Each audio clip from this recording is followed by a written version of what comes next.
The more I find you, the more I find you,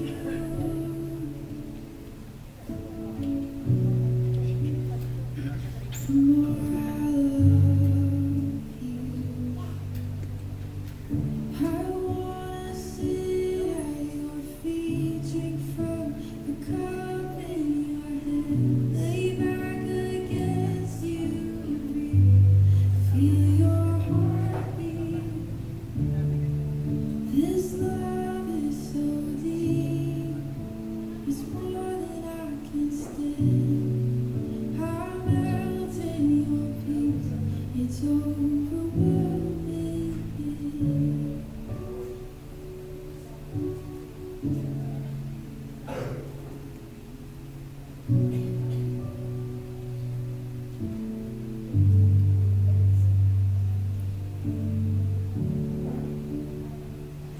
The more I seek you, the more I find you.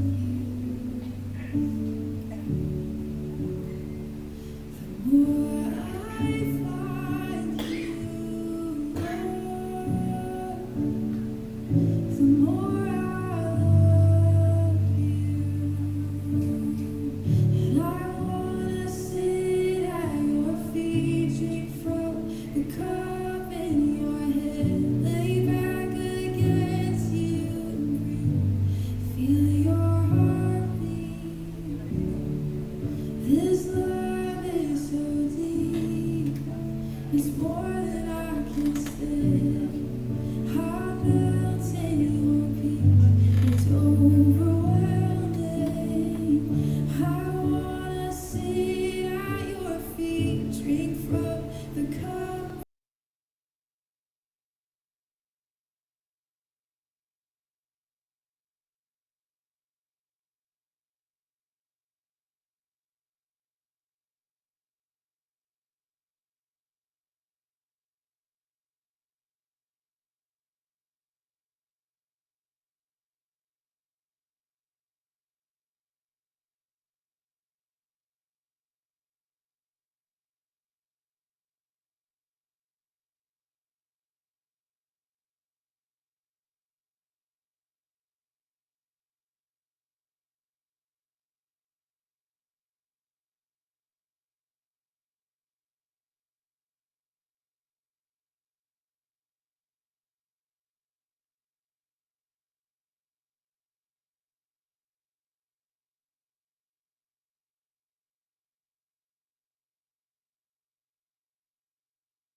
Blessed be your name in the land that is plentiful, with streams of abundance flow.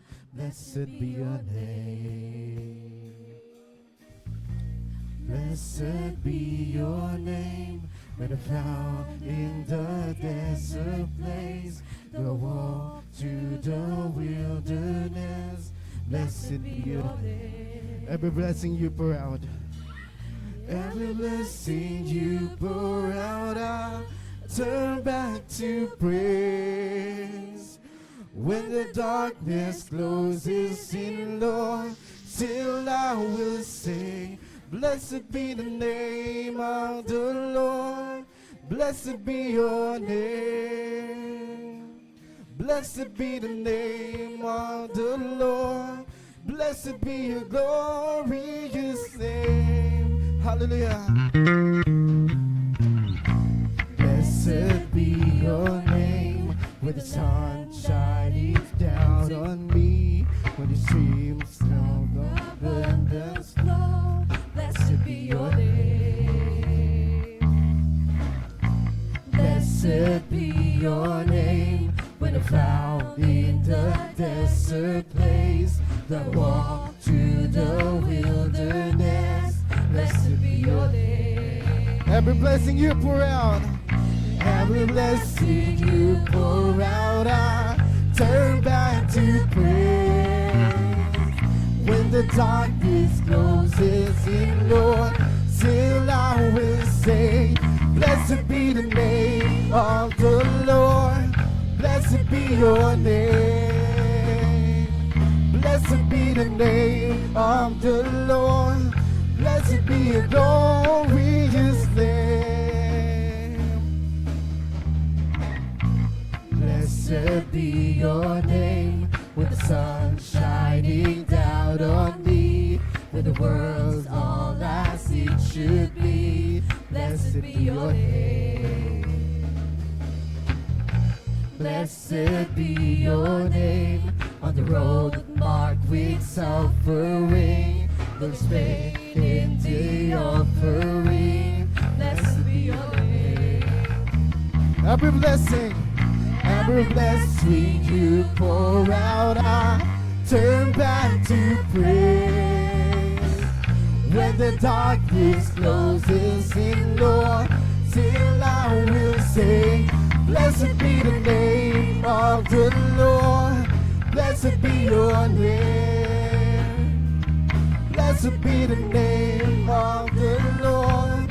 Blessed be your glorious name. Blessed be the name of the Lord. Blessed be your name. Blessed be the name of the Lord. Blessed be your glorious name. You give and take away. You give and take away. My heart will choose to say, blessed be your name. You give and take away. You give and take away. My heart will choose to say, blessed be your name. You give and take away. You give and take away. My heart will choose to say, blessed be your name. Blessed be the name of the Lord. Blessed be your name. Blessed be the name of the Lord. Blessed be the name of the Lord. Blessed be your glorious name. Blessed be the name of the Lord. Blessed be your name. Blessed be the name of the Lord. Blessed be your glorious name.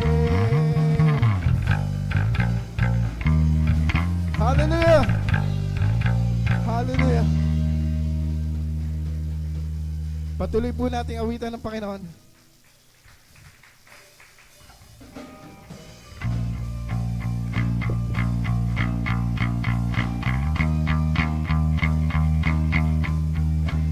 Hallelujah.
Sabihin po natin, worthy is the Lamb.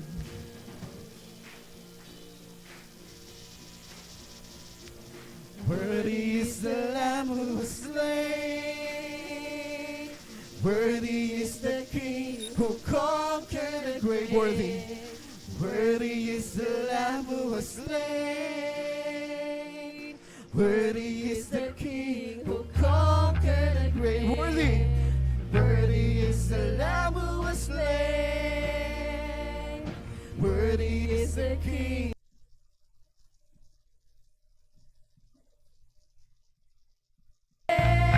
Worthy, worthy, worthy. This is amazing grace. This is unfailing love.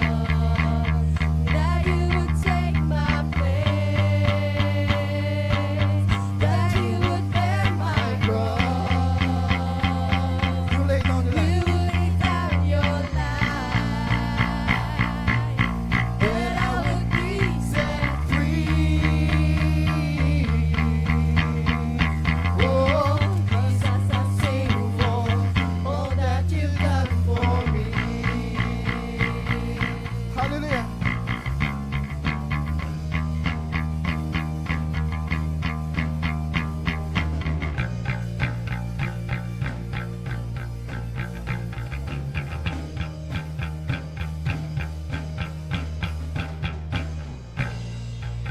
Palakpakan po natin ang Panginoon.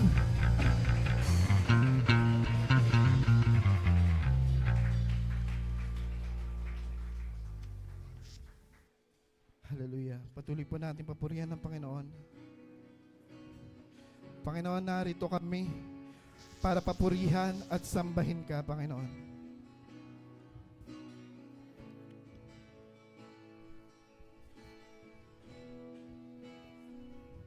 Hallelujah.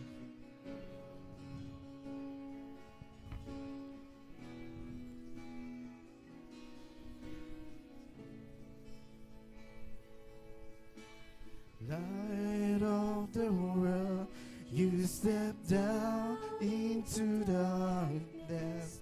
Open my eyes, let me see beauty that made this heart adore you. Hope of a life spent with you. Sabihin mo, here I am to worship.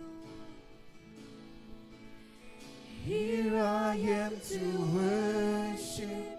Here I am to bow down. Here I am to say that you're my God. You're altogether lovely, altogether worthy, altogether wonderful to me.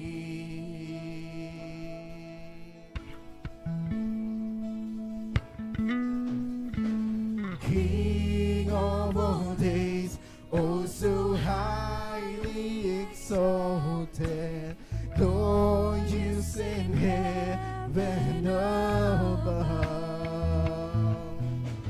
Humbly you came to the earth you created, all for the sake became born. Here I am to worship. Here I am to worship. Here I am to bow down. Here I am to say that you're my God. You're altogether lovely, altogether worthy, altogether wonderful to me.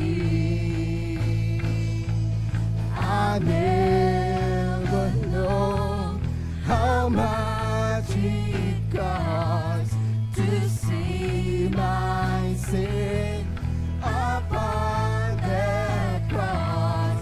I never know how much it costs to see my sin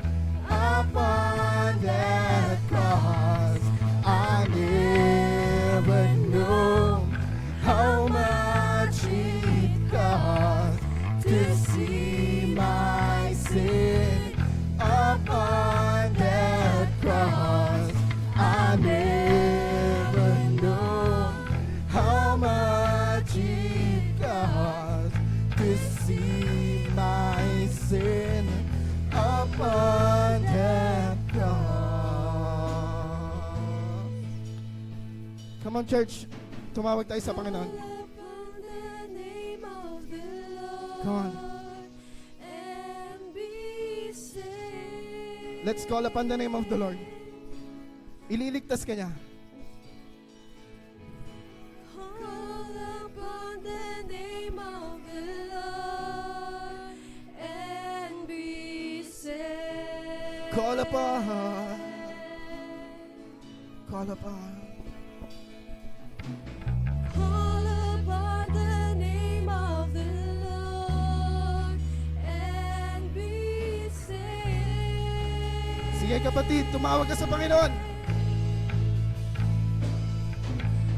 Call upon the name of the Lord and be saved. Call upon. Call upon. Call upon the name of the Lord and be saved. Call upon. Call upon the name of the Lord and be saved. Call upon. Call upon. Call upon the name of the Lord and be saved.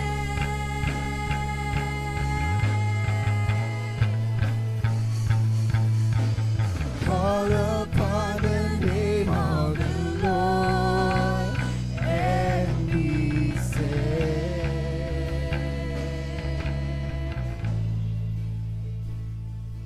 I'll never know how much it costs to see my sin upon that cross.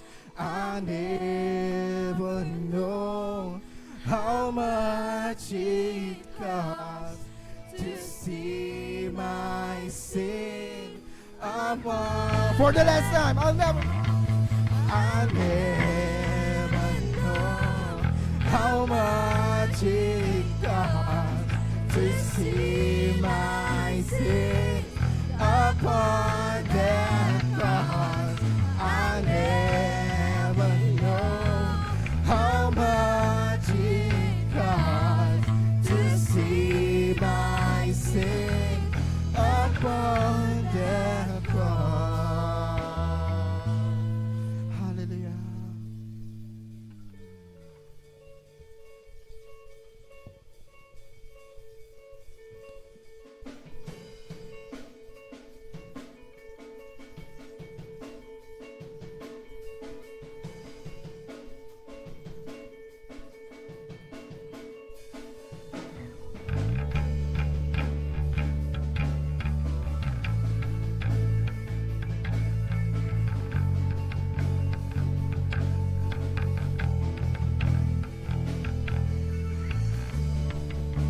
Where everyone needs compassion, a love that's never fading. Mercy fall on me. Where everyone needs forgiveness, the kindness of a Savior, the hope of nations. Sabi mo, Savior. Savior, He can move the mountains. My God is mighty to save. He is mighty to save forever. Forever, author of salvation. He rose and conquered the grave. Jesus conquered the grave.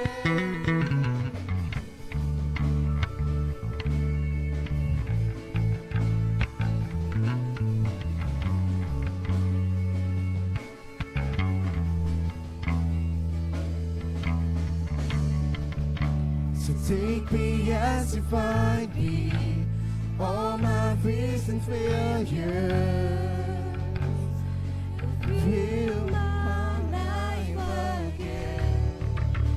I give my life to follow everything I believe in. Now I surrender. I surrender. Savior, Savior, He can move the mountain. My God is mighty to save. He is mighty to save forever, forever. Author of salvation, He rose and conquered and reigned. Jesus conquered and reigned. Savior, He can move the mountain. My God is mighty to save. He is mighty to save forever, forever. Author of salvation, He rose and conquered and reigned. Jesus conquered and reigned.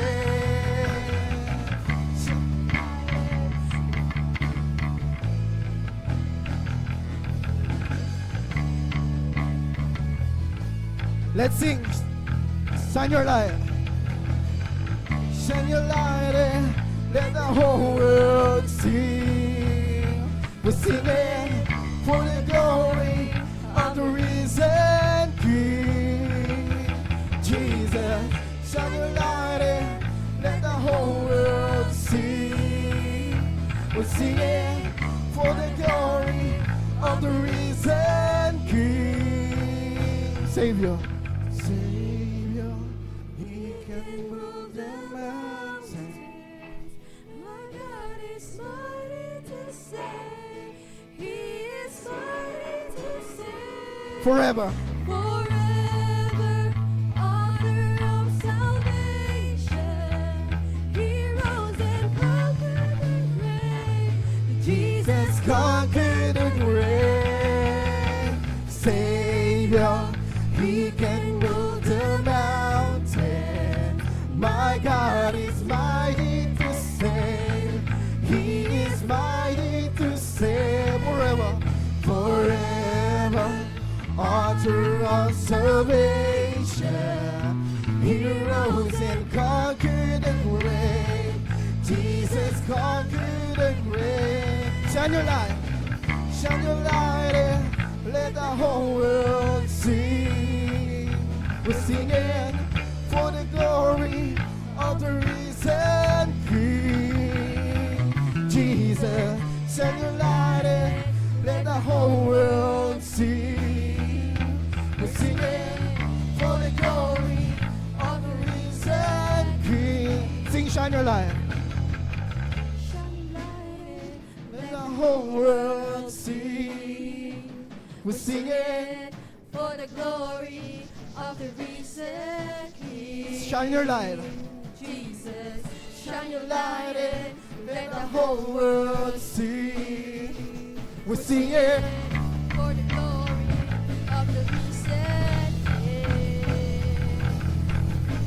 Shine your light and let the whole world see.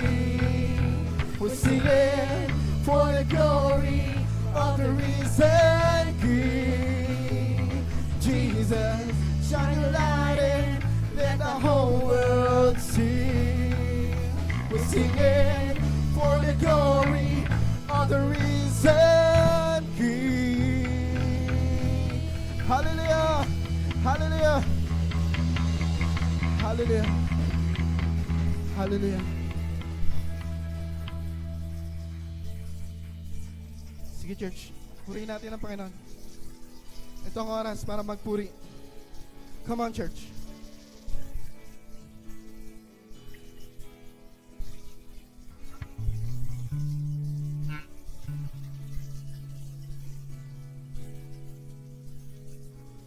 Yes, sir. Hallelujah.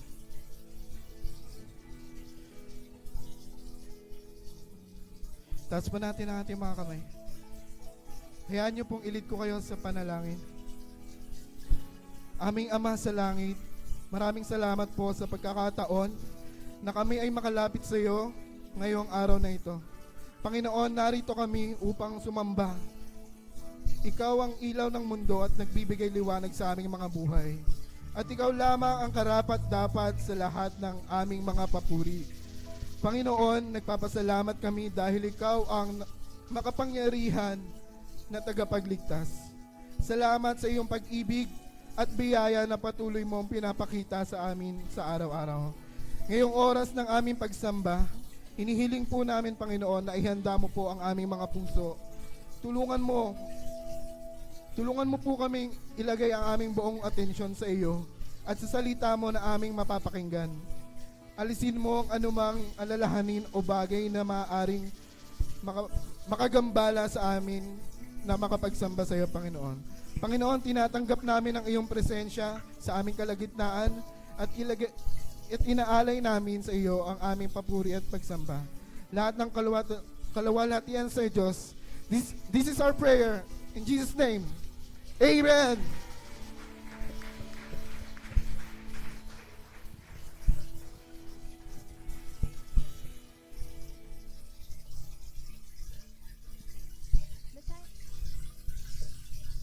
Basahin po natin ang mensahe ng Diyos ngayong umaga mula sa Luke 23:32-43. May dalawa pang kriminal na inilabas ang mga kawal upang patayin kasama ni Jesus.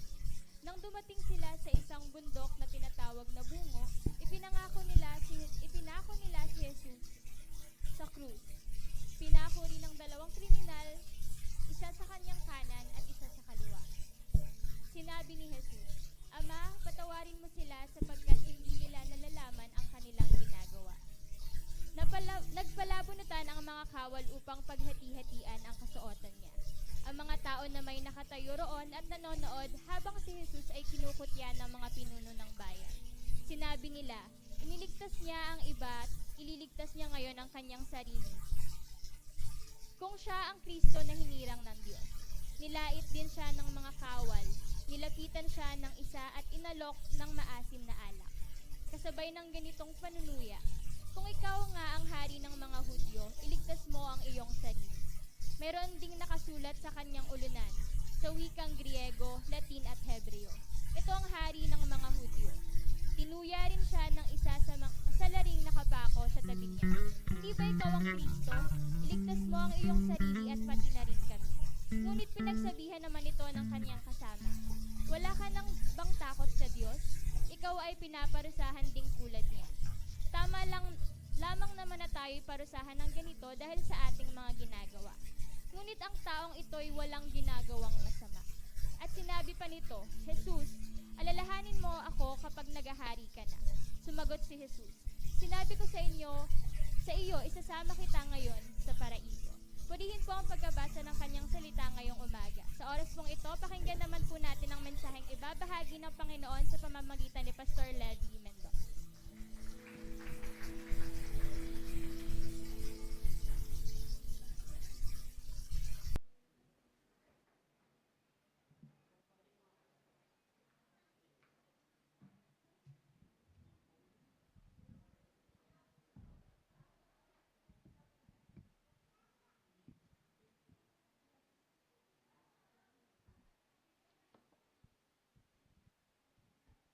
Good morning. Hello, good morning. Batiin mo yung katabi mo ng isang good morning. Good morning. And i-congratulate mo kasi matagumpay siyang nakarating sa church ngayon. Hallelujah. Amen. So, salamat sa Panginoon. At tayo ay matagumpay na nakarating ngayon sa church ngayong umaga. It might be for some of you, ay may mga direksyon na nais humila sa inyo para dalhin kayo sa ibang bagay o gawin ang ibang gawain. But salamat sa Diyos sapagkat nagkaroon ng isang matagumpay na desisyon na piliin to go to church today. Palakpakan natin ang Panginoon sa bawat isa. Amen. So, congratulations. This Sunday, last week we talked about living in the power of the kingship of our Lord Jesus Christ, no, kung saan ay tinalakay natin yung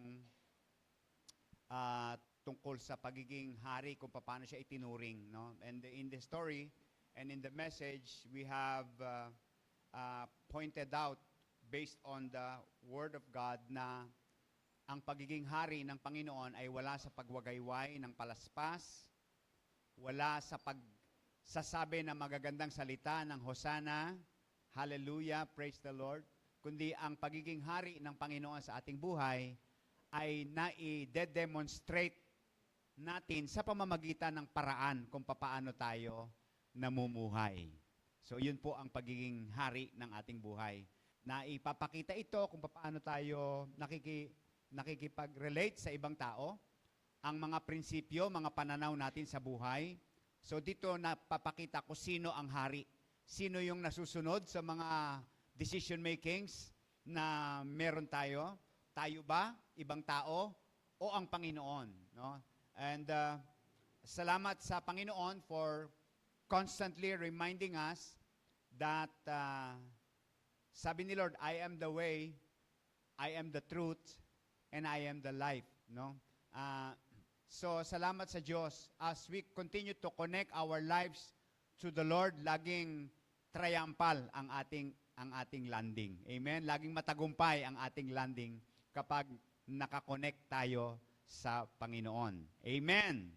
So purihin ang Panginoon. So pinasa na po ang ating passage and we entitled this message, Triumphal Entry, na not to Jerusalem, but to paradise. No? Triumphal Entry to paradise. Merong dalawang lalaki na bumiyahe ng kanilang buhay.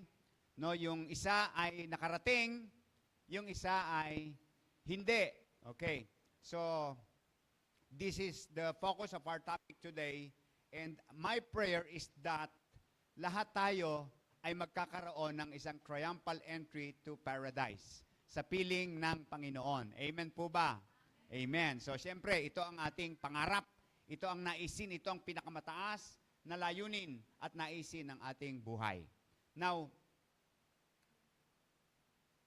sino po sa inyo naranasan ng maligaw? Maligaw. Maligaw ng landas. So, dalawang bagay, ano? Pwedeng metaphor na maligaw ng landas, pero pwedeng literal na naligaw. Literally, sino sa inyo naranasang maligaw? Natatandaan nyo ba yung mga pagkakataon na kayo ay naligaw? Okay yung naligaw na nakarating pa rin. Pero yung naligaw na hindi na nakarating, yun ang masaklap. Ano? Si Brother Sergio nagkukwento sa akin nung isang araw, graduation yata ni Dajed yun, na in-invite sila na pumunta. Mabuhay City lang. Alam nyo kung saan sila nakarating? Sa Jollibee. Kasi gutom na, hindi makita yung bahay ni na Brother Bogs. So, maaaring kayo may mga ganoong mga pagkakataon. Ako po ay isang taong tambak ng mga pagkaligaw. No? Pupunta lang ako sa Maynila, mapupunta ako sa opisina ng MMDA, sa munisipyo ng Pasay, at saka sa munisipyo ng Makati, kasi nahuli ako. So, hindi naman yun ang pupuntahan ko doon, tuloy ako napunta. Ang dami ko na pong alam na municipalities and cities na hindi ko naman gustong puntahan, pero napupuntahan ko dahil sa namali ng direksyon. And there are even instances, no, ako ay pupunta sa Patay, magsa-service po sa Patay sa sementeryo, medyo alanganin na yung oras. Sa Tagaytay yata yun sa Tagaytay. So nagmamadali ako. So pagdating ko sa sementeryo, nakita ko, ito na yun. Pagdating ko po, hindi pala yun yung Patay. So pagdating ko doon sa mismong sa mismong lugar na tama na, pakiramdam ko para akong hari na darating, pero hindi masaya yung mga tao. Parang hindi gustong iwagayway yung palaspas, parang gustong ihampas sa akin yung palaspas. Ba't ngayon lang kayo dumating, Pastor? And ito rin ang dahilan kung bakit hindi ako gumagamit ng Waze at ang ginagamit ko ay Google Maps, no? Kasi sapagkat 2 beses akong binigo ni Google ni Maps ay ni Waze sa aking pagbabiyahe. Patay din yung pupuntahan ko, 2 beses na parehong patay ang pupuntahan ko. Dinala naman ako sa patay, pero ibang patay po talaga yung pinagdalhan sa akin. Yung isa ay sa Maynila, yung isa ay sa Bulacan. Hindi ko maintindihan, bakit nagkataon ba to? Pero mula noon talagang sabi ko, maps na ako. So minaster ko yung maps, yung Google Maps. Kaya guess what? Naliligaw pa rin ako. So, hindi maiiwasan, no? Okay lang yung maligaw. There is even time, papunta po kami ng Negros. Anniversary yon, kasama ko yung wife ko. So actually, hindi ko agad nalaman na anniversary pala yon. Then I was scheduled to speak in that anniversary. Pero pagdating sa airport, Cebu Pacific yata yun, noon, pero on time na sila ngayon. Nagkaroon po ng delay at not just a 2-hour delay, matagal na delay, no? Matagal na delay. In other words, hindi na ako makakarating doon sa sa mismong anniversary. Na imagine niyo 'yon, anniversary natin, may guest speaker tayo, asa tayong lahat tapos hindi dumating. Isang maliit na simbahan. So, hiyang-hiya ako, lungkot na lungkot ako na hindi ako nakarating. Hindi ko alam paano nila idinaos yung anniversary. Pagdating ko po doon, nakita ko pa rin yung hitsura ng preparation nila. Sa pintuan ay merong 2 puno ng saging na ipinwesto sila na parehong may bunga.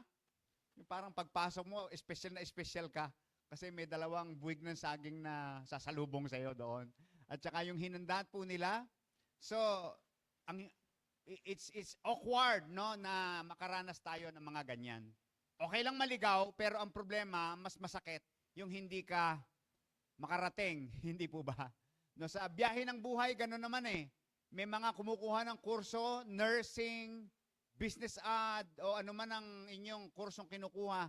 Akala nyo, yun ang didireksyonin, pero pagdating ng araw, yung kumuha ng nursing, naging negosyante. Yung kumuha ng business course, naging ibang kurso, ibang trabaho ang naging. So may mga pagkaligaw na gayon sa buhay. Okay lang yon, no? Okay lang yon. Pero ang hindi po maganda ay yung hindi tayo makarating at ang mapuntahan natin ay ang isang lugar na hindi natin pinangarap na marating. Amen po ba doon, no?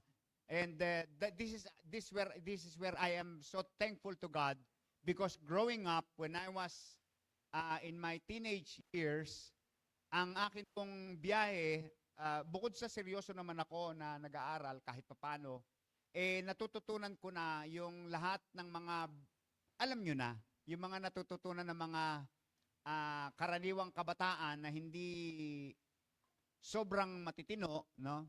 Natututo ka na ng mga bisyo, nakakatikim ka na ng mga ipinagbabawal na substances, at na-engage ka na sa mga activity na kapag ipinagpatuloy mo yung mga yon ay totoong maliligaw ang iyong buhay.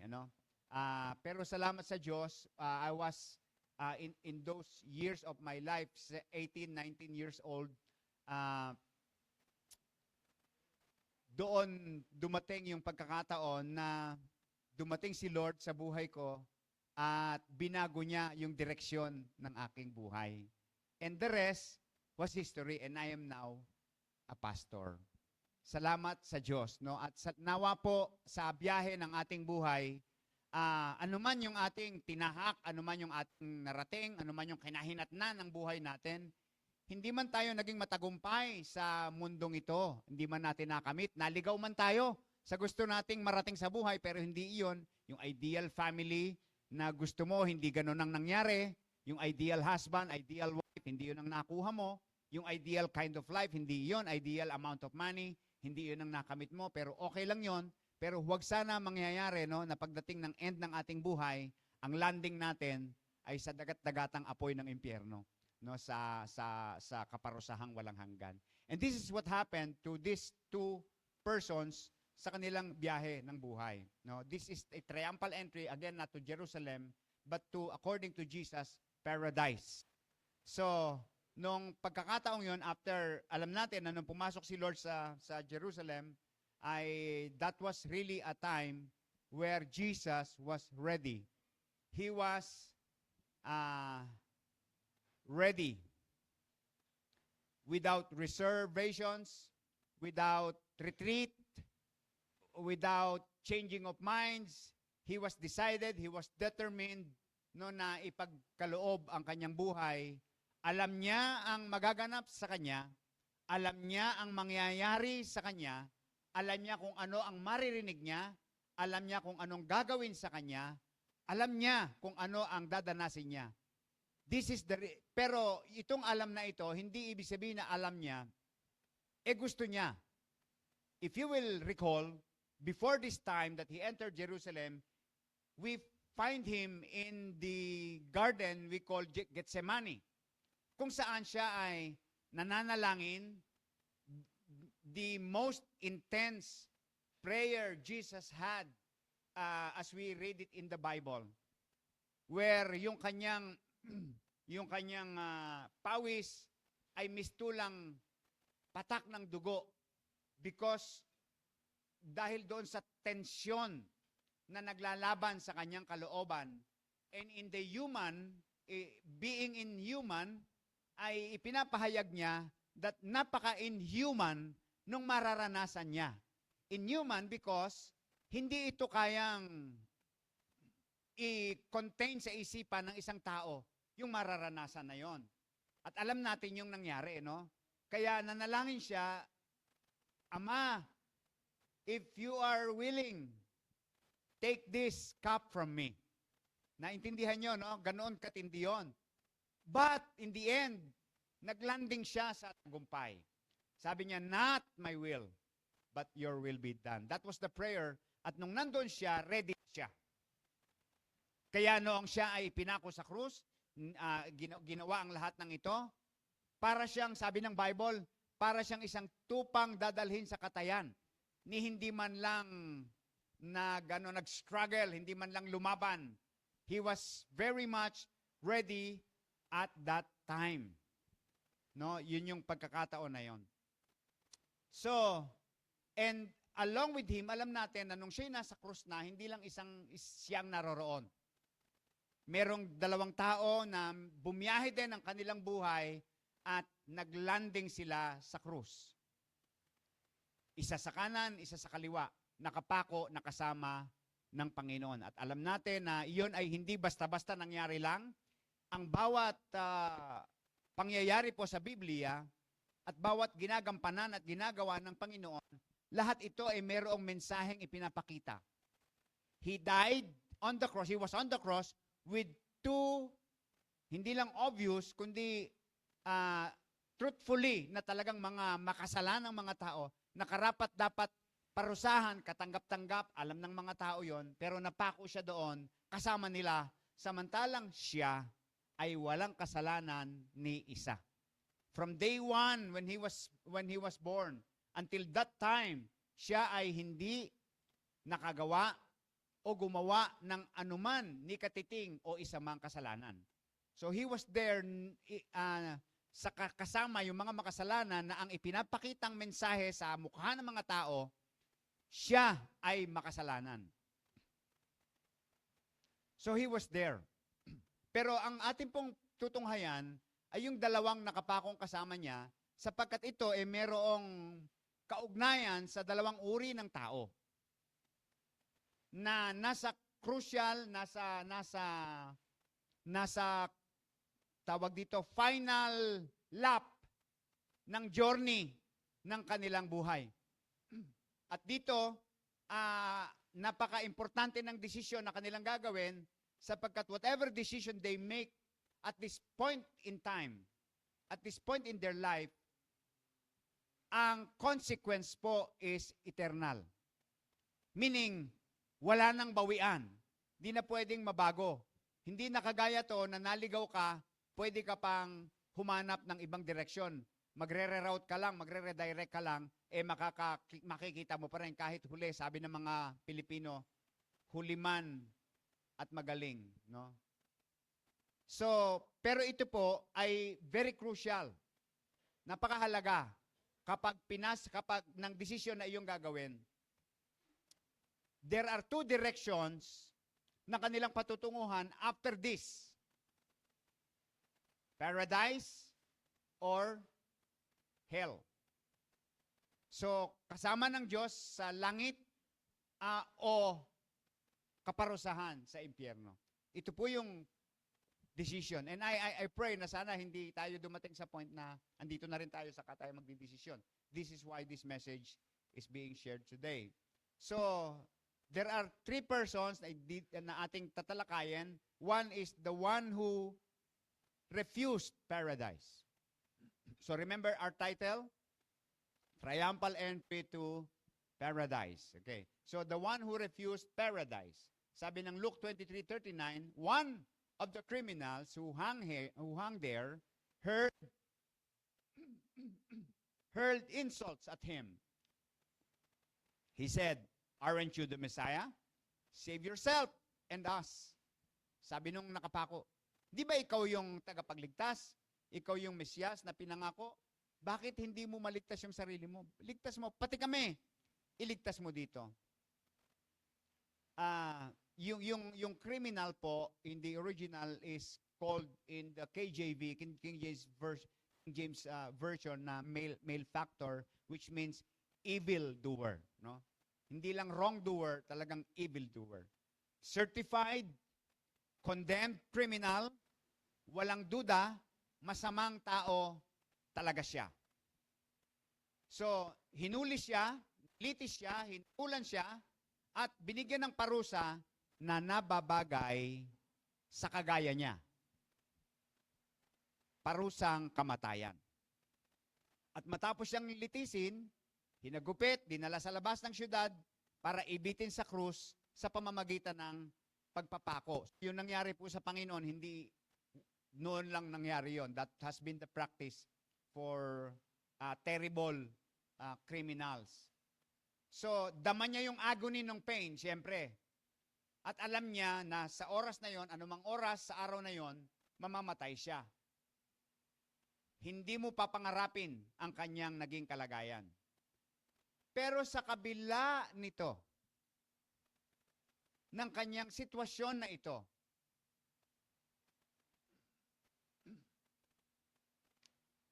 yung kalunos-lunos at yung katotohanan na siya ay mamamatay,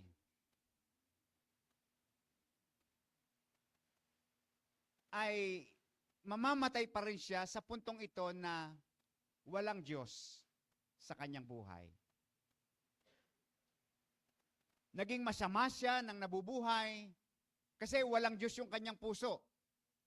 At ngayon, mamamatay na siya na wala pa ring Diyos. So, kalunos-lunos. Naiintindihan niyo pa ba yung salitang kalunos-lunos, mga bata? Yung buhay ng taong walang Diyos sa kanyang puso. Ask mo yung katabi mo, may Diyos ka ba sa puso mo? At ang mamatay na walang Diyos ay higit pa unimaginable ang kanyang pagiging kahabag-habag. Hindi kayang i-contain ng ating isipan yung kalagayan ng isang taong namatay na walang Diyos. Sapagkat sa puntong ito, ang hinihintay ng taong ganito ay ang walang hanggang kaparusahan sa impyerno. So ito po yung naghihintay. Sabi ng Bible, yung may mga naglalagablab na asupre at may mga uod na hindi namamatay. Naintindihan nyo ba yung death? Naintindihan natin eh. Pero yung eternal death, ano yun? Eternal death. Death. Pag namatay ang isang tao, wala na. Patay na siya eh. Pero merong eternal death. No? Na ang ibig sabihin, araw-araw kang pinapatay. So, sabi ng 9:17 ng Psalms, sa daigdig ng mga patay, doon sila matatapos, pati ang lahat ng bansang nagtakwil sa Diyos. 2 Thessalonians 1 verse 8 to 9, this is how it is described, na may naglalagablab na apoy, parurusahan ang lahat ng hindi kumikilala sa Diyos at hindi sumusunod sa magandang balita ng Panginoong Hesus. Magdurusa sila ng walang hanggang kapahamakan at mahihiwalay sila sa Panginoon at sa dakila niyang kapangyarihan. This is the declaration of the Bible for those who die without Christ.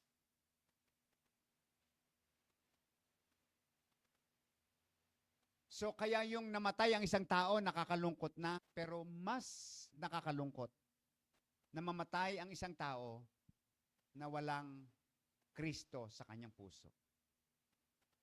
So marami pong mga ganito. And ito pa yung isang nakakalungkot, na may mga tao na sa kabila ng paghihirap na kanilang pinagdaanan, ay kukwestiyonin at aalipustahin pa ang Panginoon, iinsultuhin pa ang Diyos, and this person really speaks of blasphemy against our Lord. Kino-question niya even His identity, kung ikaw talaga yung Mesiyas. Hindi siya naniniwala sa patotoo ng ating Panginoon. Hindi niya pinaniwalaan yung nakasulat sa ulunan. Hindi si Lord ang nagsulat noon. Actually, that was an insult. Yung INRI yata yun, kung nare-recall nyo. King of the Jews, ang ibig sabihin, insult yun. Lahat ng ginawa sa kanya ay insult. So alam niya ng taong ito na mamamatay na siya, pero sa gitna ng sakit at hirap ng kanyang kalagayan, nasa pagkakataon siya na matapos ang napakalayong pagkaligaw, ay masumpungan ang tamang landas. Pero pinalampas niya ang pagkakataon. Sinayang niya yung pagkakataon na katabi na niya ang dapat sana ay mayroong kapangyarihan para baguhin ang magiging ending ng kanyang buhay.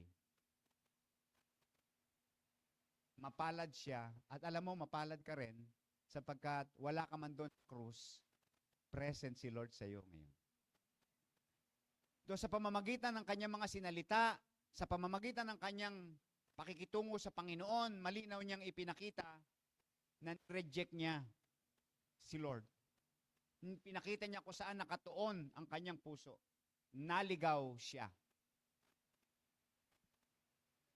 Nabulag siya ng kanyang biyahe ng kanyang buhay.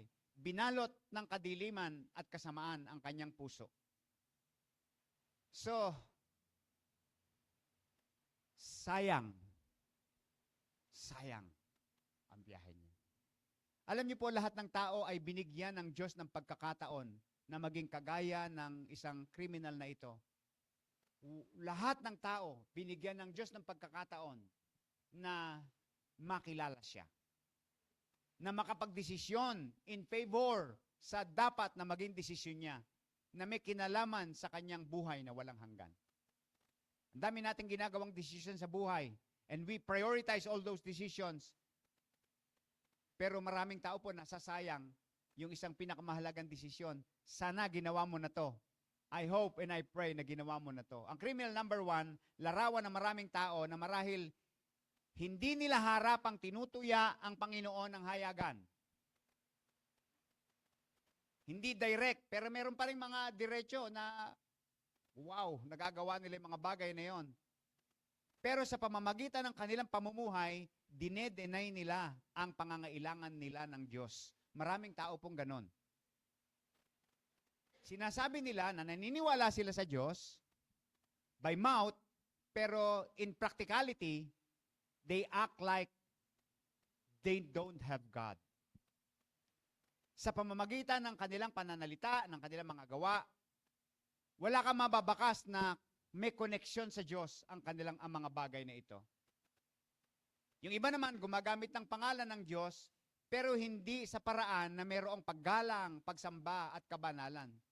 Ginagamit ang pangalan ng Diyos sa mga bagay na walang kabuluhan. OMG!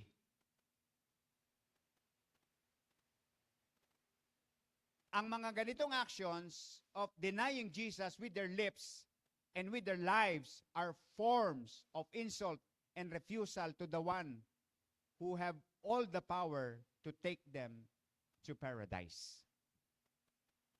Nakakapanghinayang. And these reactions to Jesus and in the gospel prove that they are lost and bound to eternal punishment.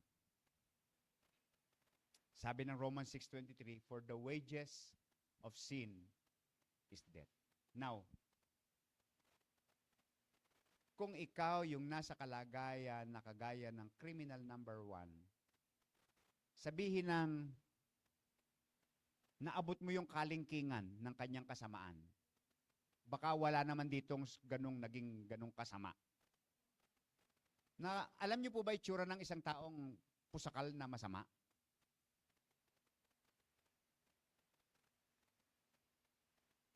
Maaaring hindi ikaw yung ganon. By looks, hindi. Mukha kang mabait. Mukhang okay ka naman. No? Tingnan mo yung katabi mo, mukhang mabait. Pero what matters really is not what other people see.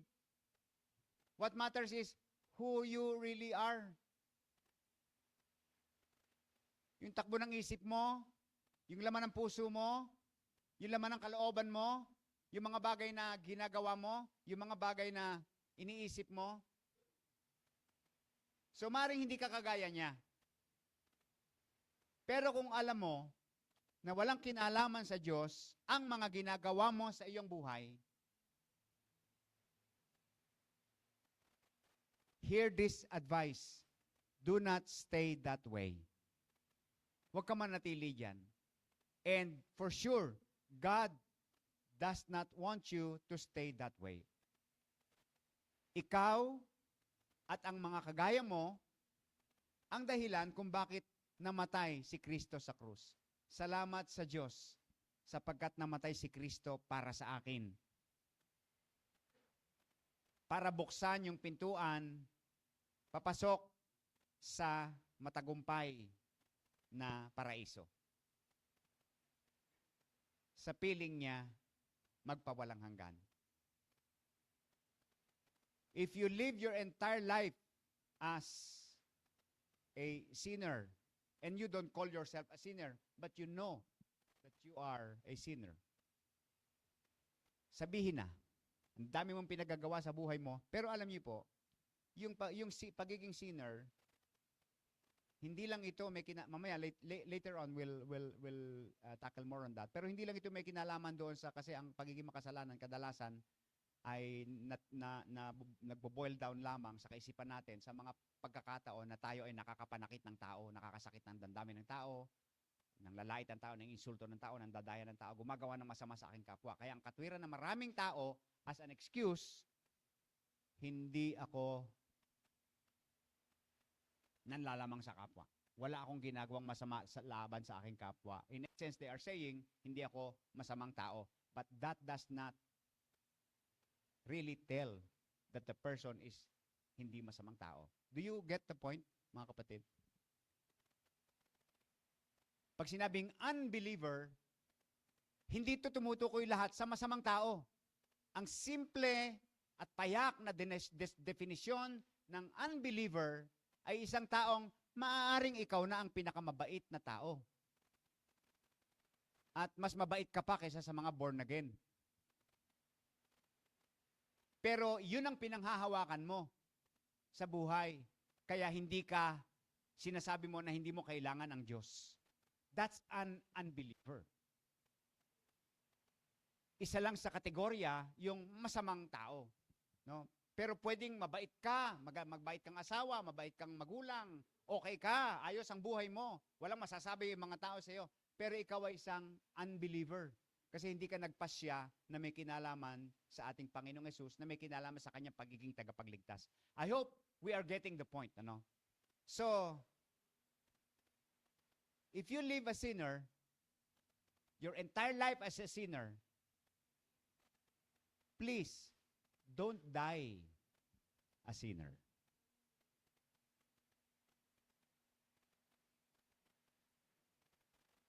At ito yung dahilan kung ba't naparito yung Panginoon in order for you to not die as a sinner. He knows that you will die as a sinner.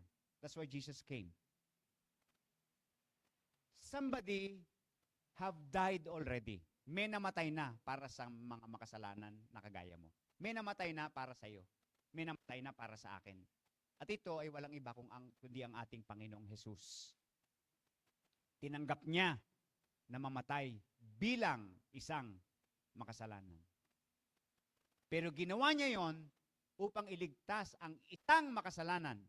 Alam mo kung sino yon? Sabi mo sa katabi mo, ako yon.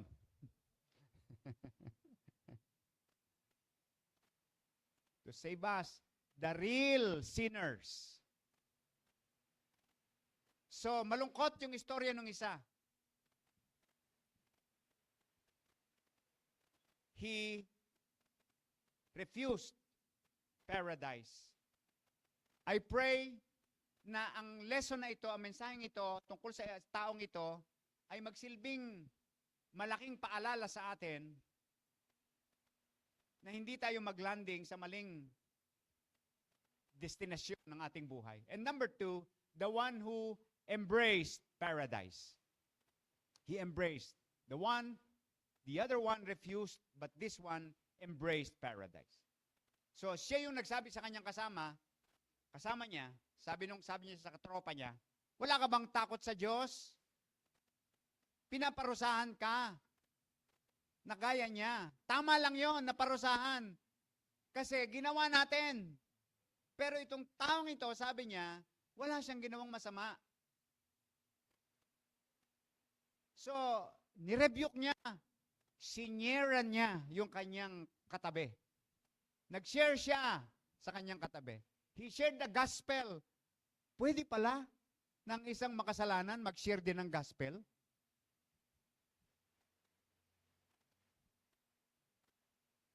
Wow, ha? Yang hiya naman tayo ng mga born again, hindi nag-share ng gospel. Then sabi niya kay Lord, Jesus, alalahanin mo ako pag naghahari ka na. Bago siya na-save, nag-share muna siya. Hindi ba dapat save ka na bago ka mag-share? Ang pamamaraan ng Diyos, hindi natin kayang ikahon. So, sino tong criminal number 2? Wala naman tayong background. Wala naman masyadong background na binigay yung Bible sa kanya. Pero, sa mismong sinabi niya, at that point of a near-death experience, ay inamin niya na kagaya siya ng criminal number 1. Walang pagmamalinis. May pag-amin. Isa siyang pusakal na makasalanan. Pero may pagkakaiba siya doon sa kanyang kapwa kriminal.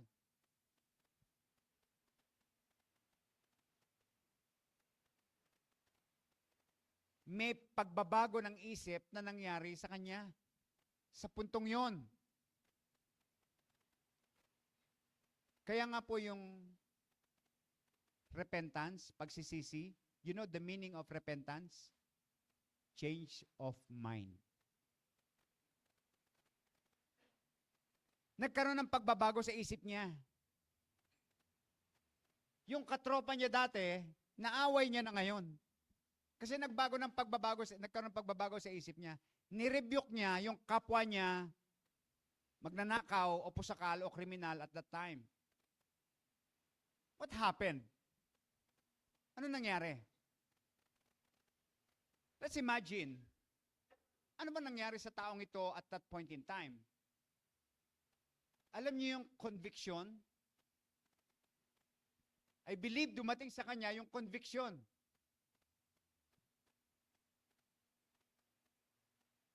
That was the time God was calling him for salvation. Kaya nagkaroon siya ng conviction. Same, yung lalaking yun, nandun din yung pagtawag ng Panginoon yung isa. Pero hindi siya nagkaroon ng conviction. At nung pagkakataong yon, doon niya naramdaman, first and foremost, yung presence ng tunay na Diyos. Yung tunay na presence ng Diyos, naramdaman niya ng pagkakataong yon, na siya ay hindi lang basta tao, na present ang Diyos sa kanyang lugar kung nasa saan siya. Importante po yung presence ng Diyos. Nakakapagbabago ito ng ating pag-iisip at buhay. Pero hindi ito may kinalaman doon sa andyan ang Diyos o wala ang Diyos. Dahil ang Diyos po, laging andyan. Amen. Lagi siyang present. Pero at this time, ano nangyari? Nagkaroon siya ng awareness of the presence of God. Why do we continue to sin? We do not have awareness. We fool ourselves, telling ourselves na may mga lugar lamang kung saan ako magpapakabanal sa church. Pero dito, walayo naman ako sa church. I can do whatever I want. That's not true. At that point in time, nagkaroon ng awareness sa presence ng Diyos ang taong ito. At naging sanhi ito na makilala niya kung sino talaga siya. Nung makilala niya kung sino si Jesus at ano ang ginawa ni Jesus, ito ang nagtulak sa kanya, nag-motivate sa kanya, nag-convict sa kanya na tingnan naman yung kanyang buhay kung sino talaga siya.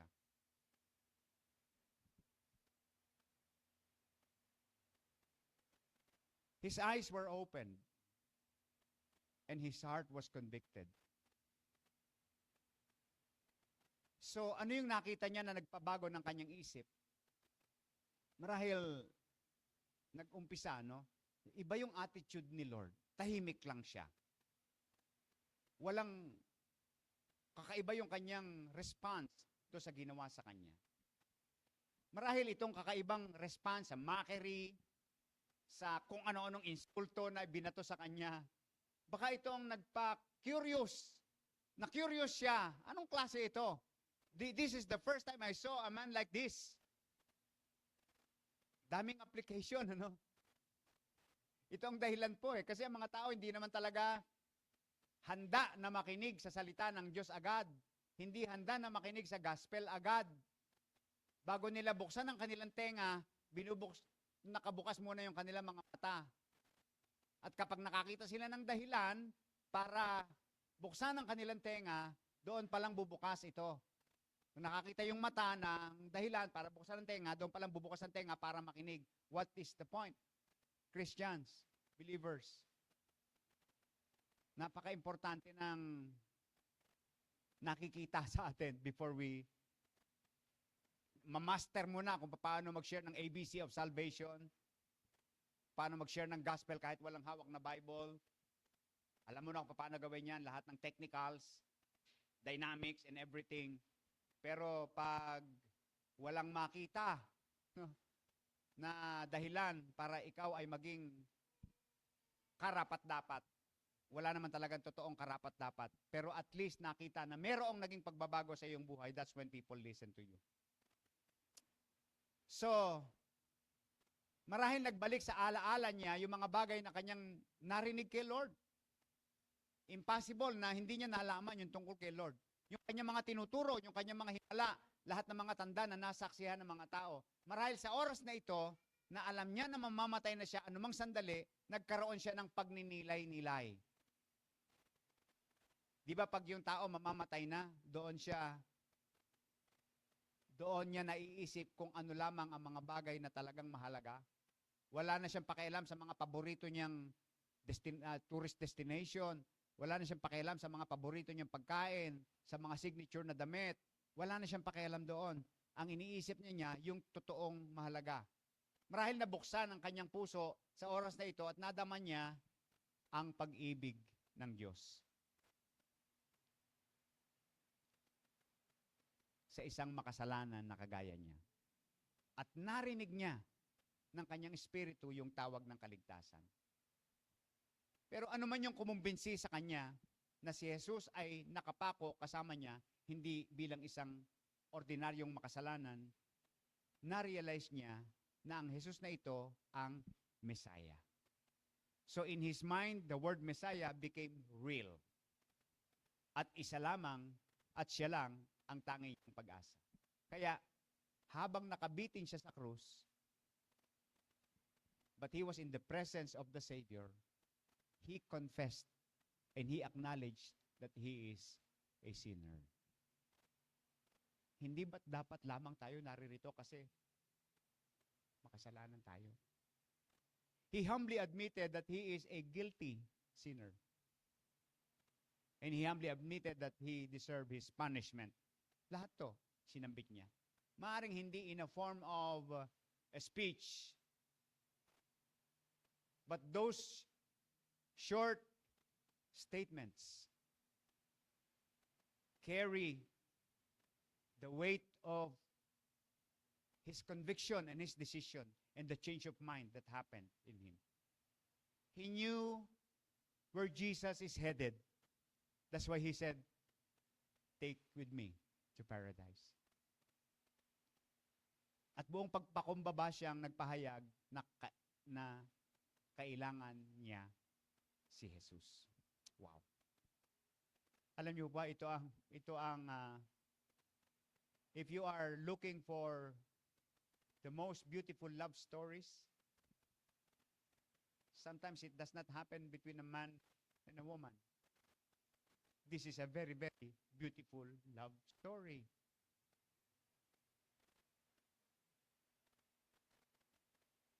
Narinig ito ng kapwa niya kriminal.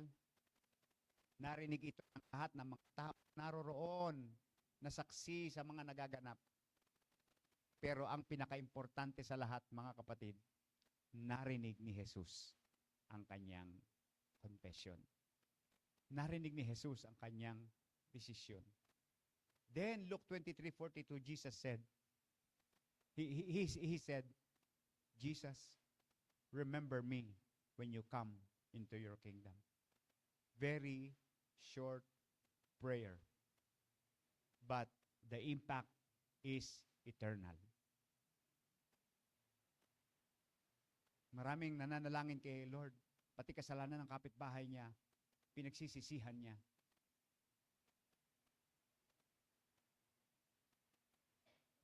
But this short prayer brought this person to paradise.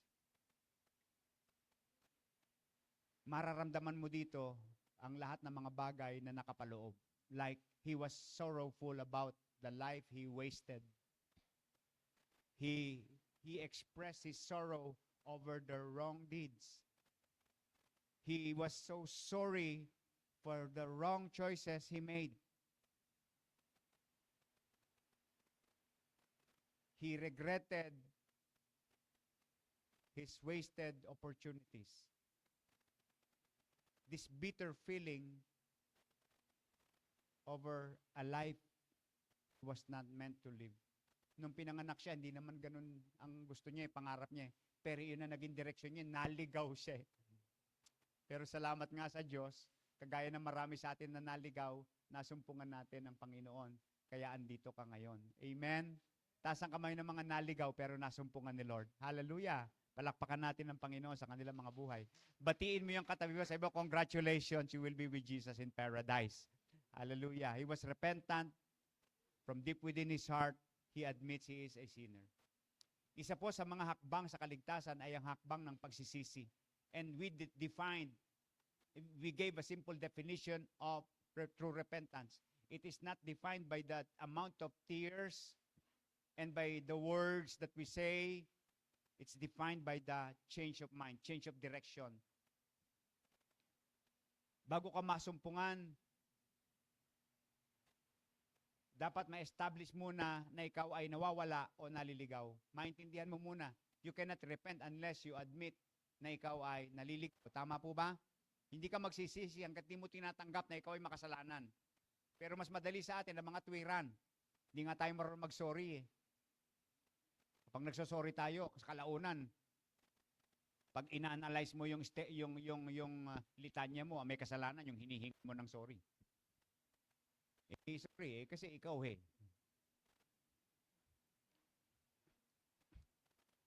Pinakamalaking weakness natin yan eh. Pero ito, naunawaan niya na siya ay naliligaw.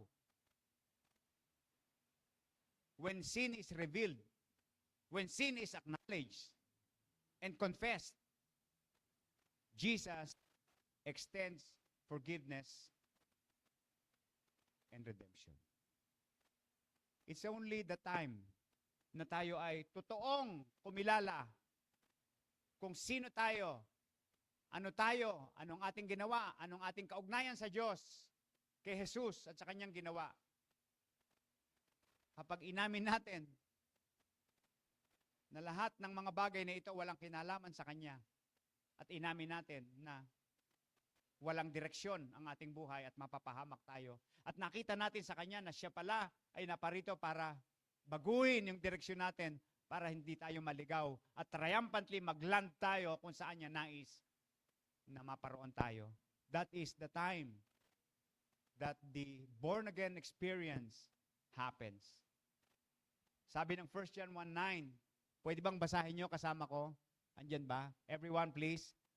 Kung ipinapahayag natin ang ating mga kasalanan, patatawarin tayo ng Diyos sa mga ito at lilinisin tayo sa lahat ng ating kasalanan sapagkat siya'y tapat at matuwid. Nung ako po ay bago-bago pa lang nag-share ng gospel, hindi ko ito babasahin ng ganyan. Talagang didilatan ko yung mga tao habang sasabihin ko, lalakasan ko. Pero alam ko, salita ng Diyos ito, hindi na kailangan. Sapat nang mabasa mo, malaman mo, maunawaan mo. Amen? Ang tao ay prone not to take responsibility over sin. Alam natin yan, sinabi natin kanina. Mas komportable sa atin na sinisisi ang iba. Si Adan, pinasa yung sisi kay Eva. Si Eva, pinasa yung sisi sa ahas. Yung ahas, wala nang masisi. Yung anak, sinisisi sa pagpapalaki sa kanyang magulang. Pinapasa sa anak o ng anak ang sisi sa pagpapalaki ng magulang sa kanya.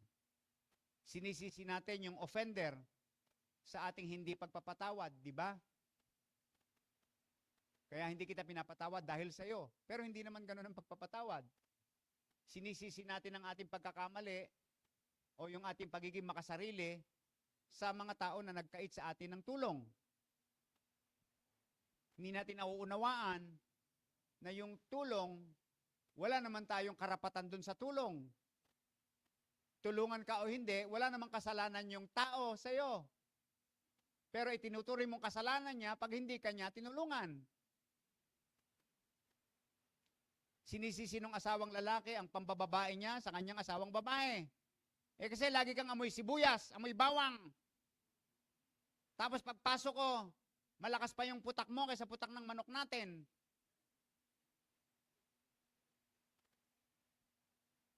At may mga tao na mas matindi pa, sa Diyos isinisisi ang sinapit nila sa buhay.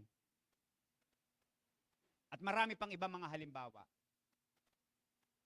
Pero maliban na maging honest tayo tungkol sa kasalanan at buong pagpapakumbaba na magsisi, hindi tayo makakatanggap ng kapatawaran at kaligtasan na walang bayad sa pamamagitan ni Jesus.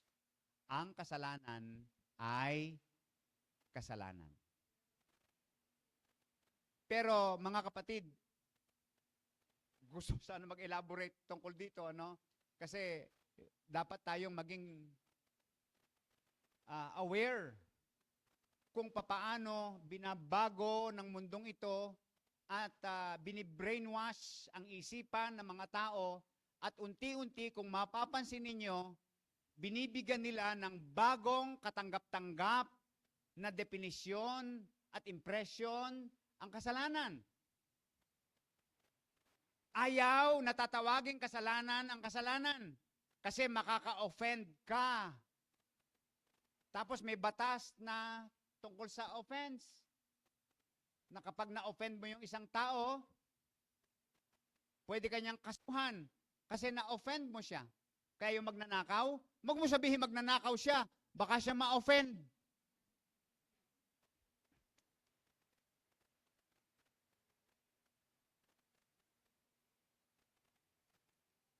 So, kung pinag-aaralan po natin yung yung the way the devil tries to destroy the mindset of the people for his goal to lead them to eternal punishment like him. Kasi naparito si Lord para iligtas tayo eh. But the devil is making every way possible by all means para tayo ay ilayo. Sukdulang gamitin niya ang mga batas para lamang maging katanggap-tanggap sa mga tao ang totoo namang kasalanan.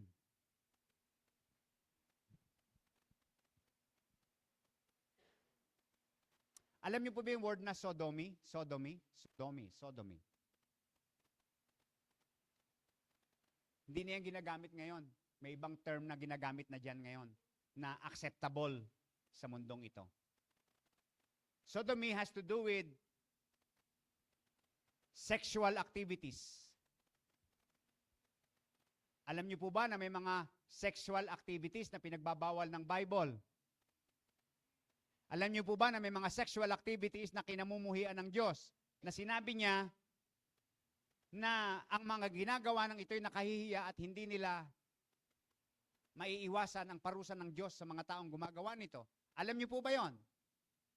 And you know how the world calls those sexual activities. They even legitimize it. So, ganito po binubulag ng mundo ang tao sa kasalanan at ginugroom sila, dinidisciple sila para isipin nila na hindi sila masama.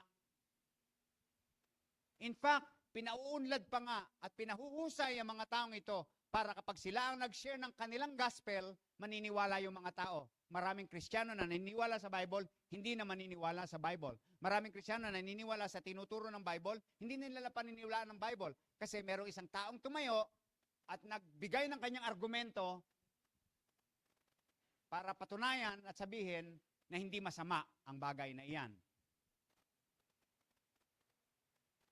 And social media is one of the very effective platform on that. Pero, may mas matalino pa ba sa Diyos? Meron pa bang makapagkakait sa Diyos that even these people, and there is even in the Bible which says, yung mga taong nagdala sa hukay, yung nanguna, mas masama ang kanila magiging parusa. Yung naging sanhi ng isang tao ay tumalikod sa Diyos, mas masama ang kanilang parusa. Naintindihan po ninyo? That's why, mga kapatid, that's why let us not just expose ourselves on the Word of God every Sunday. We have your Bible. You have your Bibles. You have your group where you study the Bible. Hangarin po natin ito sapagkat hindi naman magtatagumpay. Alam nyo, yung mundong ito, maaaring mukhang nagtatagumpay sila ngayon, pero pagdating sa dulo, kaya nga po sinabi ng Bible makipot yung daan, kakaunti ang dumadaan Marami dumadaan sa malawak. Kasi mas madaling daanan yon. Hindi ka kinukonvict, hindi ka tinatawag na kasalanan. Hindi nilalagyan ng pangalan na kasalanan yung ginagawa mo. Tinatanggap ka nila. Okay ka sa kanila. Pero hanggang dito lang yon. Pagdating sa kabila, andoon ang pinakamalaking regret na pupwedeng magkaroon ng isang tao na wala na siyang pagkakataon para baguhin pa ang kanyang desisyon. Amen. Nakikinig po ba tayo?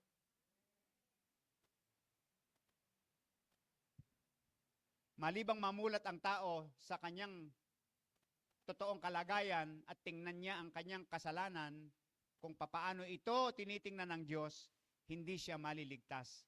They will never enter paradise. So bagaman napako sa krus, nakasama ng kapwa niya kriminal, alam niyo, mapalad ang taong ito sapagkat una. At ito po yung pag-asa, mga kapatid, na pagtanto niya kung ano ang kanyang kalagayan sa harapan ng Diyos. Nalaman niya. Meaning, it's never too late. Praise God for that. It's never too late. Hallelujah. Ikalawa, napagtanto niya kung sino ito na nakapakong kasama niya. Hindi siya ordinaryong kagaya niya na siya ay walang kasalanan. Na-realize niya na ito yung may susi sa tunay na paraiso at walang hanggang buhay sa piling ng Diyos. Kaya sabi niya, Jesus, take with me to paradise. Now, as we close, ang tanong, dumating ka na ba sa punto ng buhay mo na na-realize mo na si Jesus lamang ang tangi mong pag-asa? O naghahanap ka pa rin ng pag-asa sa buhay na ito other than Jesus? Dumating ka ba na sa point ng realization na kapag ikaw ay namatay, walang makakasagip sa iyo sa kamatayang walang hanggan sa impyerno?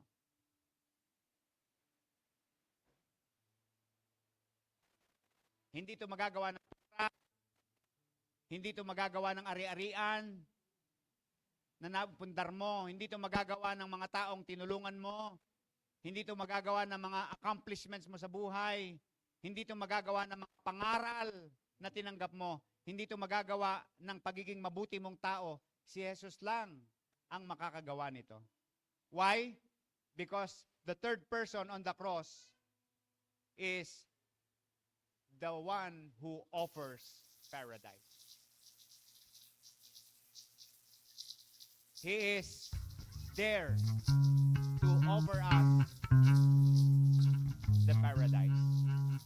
Now, kung titingnan po natin, may tatlong namatay sa araw na yon. On that Mount of Golgotha. Yung isa, namatay na makasalanan. Yung isa, namatay sa kanyang kasalanan. Praise the Lord. At yung isa, namatay para sa mga makasalanan.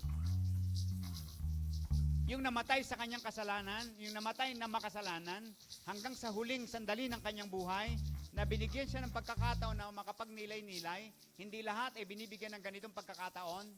Mayroong mga taong basta na lang namamatay, lumubog ang barko, na bumagsak ang eroplano, nahulog sa bangin ng kotse, nasabugan ng bomba. Pero marami, mga nagkasakit muna, nanghina muna, sinabi na may cancer, 3 araw na lang, 1 linggo na lang. Binigyan siya ng pagkakataon pero pinili niyang mamatay na makasalanan. Yung isa namatay sa kanyang kasalanan. Why? On that point, on that day, nanampalataya siya kay Jesus.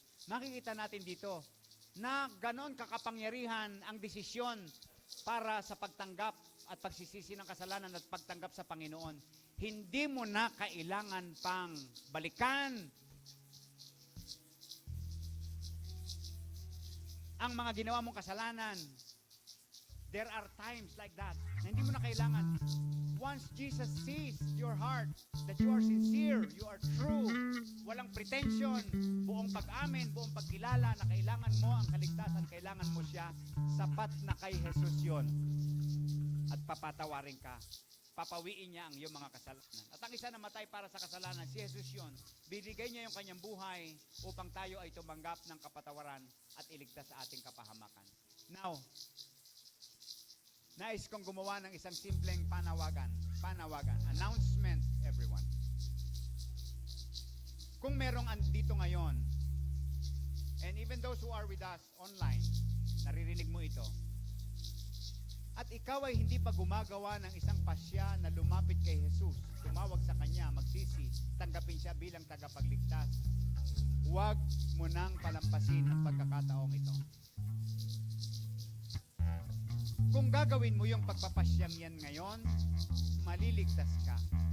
Yan ang pangako ng Diyos sa Kanyang mga salita. Kung meron mo naman dito na tinanggap mo na si Lord, pero along the way ng buhay mo, nagapi ka ng mga makamundong bagay, meaning tinalikuran mo yung pagpapasya, nabuhay ka ng, bumalik ka sa dati mong kalagayan o naging mas masahol pa, at ang pakiramdam mo, nalayo ka na kay Lord at hindi mo na madama yung kanyang pag-ibig, ang kailangan mo lang lumapit sa Kanya at makatanggap ka ng kapatawaran at paglilinis sa iyong kasalanan. Sabi ng binasa natin, if you confess your sins, He is faithful and just to forgive you and cleanse you from all unrighteousness. Tayo po tayong lahat. Lapit tayo sa Panginoon. In the light of what we have heard, the message that we have heard, let us go to God and present ourselves to Him. How do we need to approach His throne and come to Him?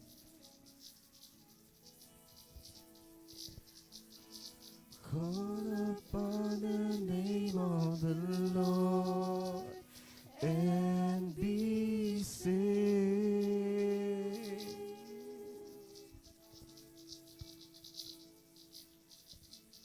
Call upon the name of the Lord and be saved. Call upon the name of the Lord and be saved. Call upon the name of the Lord and be saved.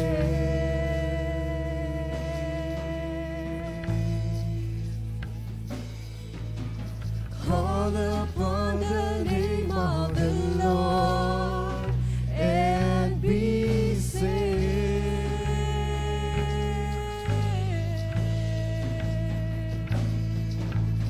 Call upon the name of the Lord and be saved. Call upon. I'll never know how much it costs to see my sin upon that cross. I'll never know how much it costs to see my sin upon that cross. Sa iyong kinakatayuan, di na kailangang tatawagin pa sa harap. Yan lang sa pwesto mo kung nasaan ka ngayon. Nasettle mo na ba ito?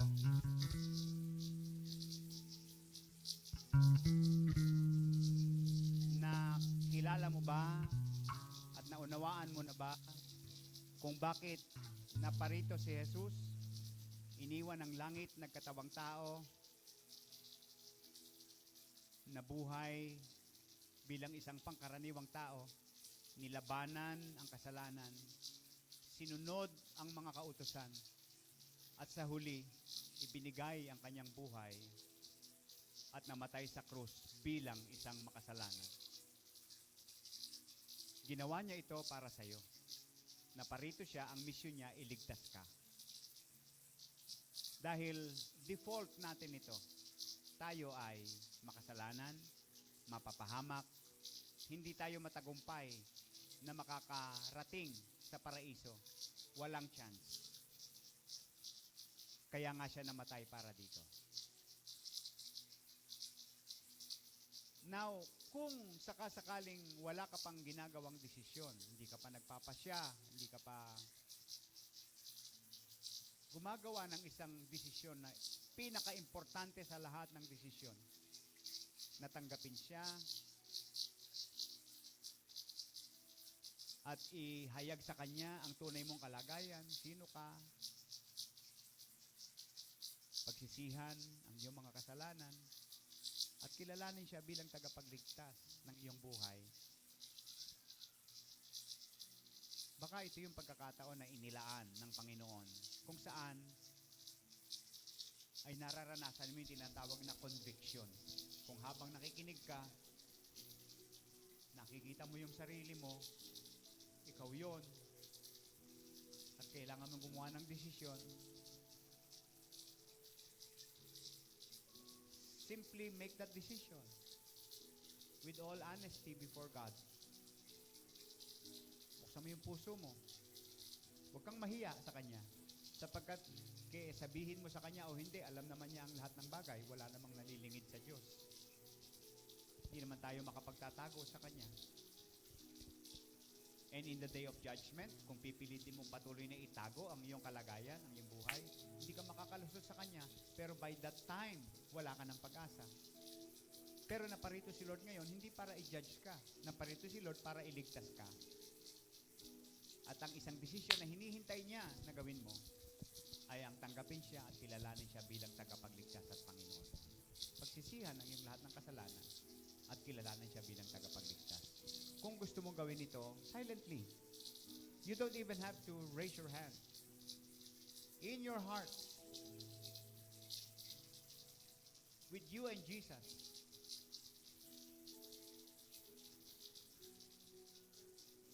manalangin ka. Yung lalaking nasa cross, the second guy in the cross, on the cross, made a very, very simple prayer. First, he acknowledged that he is a sinner. First, he acknowledged that he deserves punishment. Then he saw Jesus, that he was there not to die for his own sin, but to die for the sins of the sinners like him. So kinilala niya bilang tagapagligtas, and he said, Jesus, would you remember me when you go to paradise? And Jesus responded. Ano sabi ni Lord sa lalaki? Sinasabi ko sa iyo, ngayon, kakasamahin kita sa paraiso. You will be with me in paradise. There is a confirmation. Jesus accepted the prayer. Jesus granted forgiveness and give that man the privilege to be with him in paradise. Ganon din yung offer ni Lord sa iyo ngayon. Yung isa namatay na makasalanan, yung isa namatay sa kasalanan. Si Jesus namatay para sa mga makasalanan. Sa una at pangalawa, ano ang gusto mong desisyon? Mamatay na makasalanan o mamatay sa iyong kasalanan? If you want to make that decision, simple prayer. Magsisi, tanggapin si Lord bilang tagapagligtas. Panginoon, pinagpipray ko yung bawat isa sa oras na ito. Salamat po sa mensahe. Salamat po sa offer ng kaligtasan. Salamat sa napakadakilang pag-ibig mo. Salamat po sa binayaran mo, Panginoon, at naranasan mo para lamang kami iligtas. Narito kami ngayon, lumalapit sa iyo. Sino man, sabi ng Bible, gayon na lang ang pag-ibig ng Diyos sa sanlibutan, kaya ipinagkaloob niya ang kanyang buktong na anak upang sino man ang sumampalataya sa kanya ay hindi mapahamak kundi magkaroon ng buhay na walang hanggan. Sino man sa mga naririto at sa mga nakakarinig ng tinig na ito ang nagpasya na tanggapin ka bilang tagapagligtas at Panginoon ng kanyang buhay, Lord, ipadama mo sa kanya ang iyong presensya. Igawad mo ang kapatawaran. Bigyan mo siya ng kapanatagan, kapayapaan sa kanyang puso. Na kung paanong pinatawad mo ang pusakal na makasalanang ito, hindi mo ito ipagkakait sa amin, Panginoon. Thank you, Lord, sapagkat napakadakila at napakasagana ng iyong kahabagan. Napakasagana ng iyong pagmamahal. Napakadakila ng iyong pag-ibig sa amin, Panginoon, na kami inibig mo kahit sa mahabang panahon ng aming buhay, hindi ka namin binigyan ng panahon.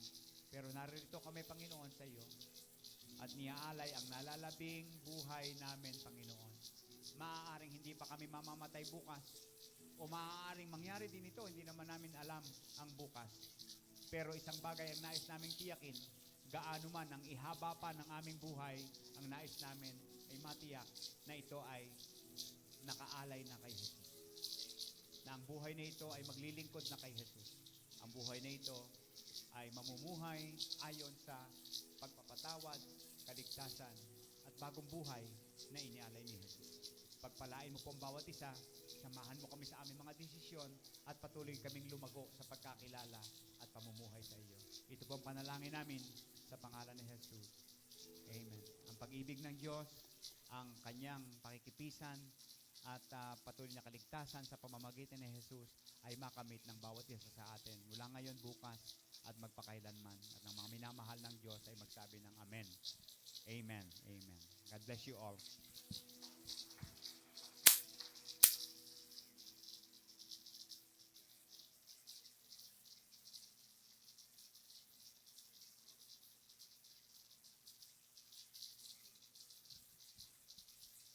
Praise the Lord. Good morning po sa inyong lahat na tayo po ay dadako na sa ating tithes and offering. And gusto ko po ikwento sa inyo isang moment naming mag-ina, si Zariel po at ako. Yung maingay dyan, please give us more grace and understanding. Okay, so isang beses po si Zariel ay pinakakain ko ng kiat-kiat. Alam niyo naman po yung kiat-kiat, ano? So, kapag po pinakain ko siya, binibigyan ko lang siya ng kada pira-piraso para siya na mismo yung magsusubo sa kanyang sarili. And na-enjoy niya po yon, yung ganong klaseng pagkain at yung way ng pagkain na siya yung kumakain mag-isa. And gusto niya po, gusto niya pa ng more pa na cat-cat. Pero hindi niya po makuha yung ibinibigay ko kasi may hawak-hawak po siya na nasapan niya na. Alam niyo po ba yung word na nasapan na? Nakuha niya na yung mga katas.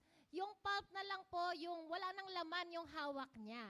Ngayon, hindi niya po makuha sa akin yung ibinibigay ko sa kanyang bago dahil hindi niya ma-open yung kamay niya kasi mabibitawan niya yung nasapan niya na kiat-kiat. And as a mother po, I am willing to give him more. Gusto ko pa siyang pakainin. Marami pa siyang nakareserba na pagkain, pero hindi niya nga makuha, no po. So, hindi niya po ma-receive yung gusto kong ibigay kasi naka-close yung kamay niya, holding into something empty na. So, I remember po the word of God in Matthew chapter 7. Sabi po sa verse 7 to 11, basahin ko po. Humingi kayo at kayo'y bibigyan. Humanap kayo at kayo'y makakatagpo. Kumatok kayo at kayo'y pagbubuksan. Sapagkat ang bawat humihingi ay tatanggap, ang bawat humahanap ay makakatagpo, at ang bawat kumakatok ay pagbubuksan. Bibigyan ba ninyo ng bato ang inyong anak kapag siya'y humihingi ng tinapay? Bibigyan ba ninyo ng ahas kapag siya'y humihingi ng isda? Kung kayong masasama ay marunong magbigay ng mabubuting bagay sa inyong mga anak, gaano pa kaya ang inyong Ama na nasa langit? Bibigyan niya ng mabubuting bagay ang sinumang humihingi sa Kanya. Mga kapatid, our good Father in heaven is always wants to bless us generously. Amen? Ako po bilang ina, I am very limited. Kulang po ako. Maaring dumating yung panahon na may gusto si Jariel at hindi ko maibigay because I am limited. Wala ako nung gusto niya.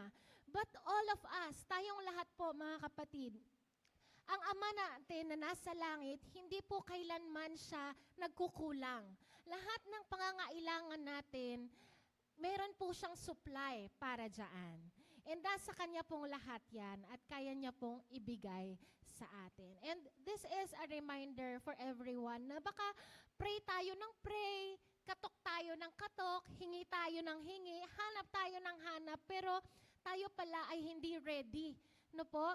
Naka-close pala yung kamay natin. Hindi pala tayong ready na bigyan ng Panginoon. So how about now, we let go of everything in our hands and surrender it to the Lord so that He can give us full, fresh, and new things in our life. Amen? So, ngayon po, hawak natin ang ating mga kaloob. No? Pag-pray po natin ito at ilapit po natin ito sa Panginoon. Hallelujah. Salamat po, O Diyos, sa pagkakataong ito na minsan pa nangusap ka po sa amin. Salamat, Lord God, sa salita mo na nagbibigay sa amin ng katuruan. Kinokorek kami sa aming mga kamalian, Panginoon, at patuloy kaming tinuturuan para maging sa kung paano mo kami gustong maging, Panginoon. And Lord, right now, we pray, Panginoon, na patuloy mo po kaming baguhin, Panginoon. Tulungan mo po kami, Panginoon, to let go of the things we need to let go, Lord God. And tulungan mo po kami na maging ready sa mga magagandang bagay na ipre-prepare mo pa po at willing kang ibigay sa amin, Panginoon. Lord, this tithes and offering, Lord God, na hawak po namin, we surrender it to you, Lord. Ikaw po ang siyang mapapurihan sa act of obedience and worship namin na ito, Lord God. And we pray, Panginoon, na sa pamamagitan nito, Lord God, ay magkaroon kami ng puso na patuloy na naglilingkod at sumusunod sa iyo, Panginoon. Bless each and every one of us, Lord God, and nawa po patuloy pa namin ma-experience ikaw, Panginoon, sa aming buhay. Maraming salamat, Lord God. This is our prayer in Jesus' name. Amen. Amen. Maaari na po tayong magbigay. Dadaan po tayo sa ating magkabilang gilid at babalik po tayo sa ating upuan sa pamamagitan ng center aisle. God bless everyone. Masaya po tayong magbigay sa Panginoon.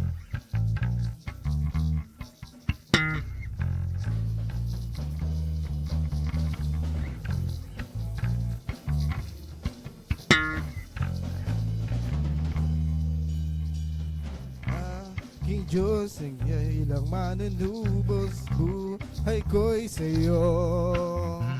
Ang kalayaan ko ay binayaran mo ng iyong dugo.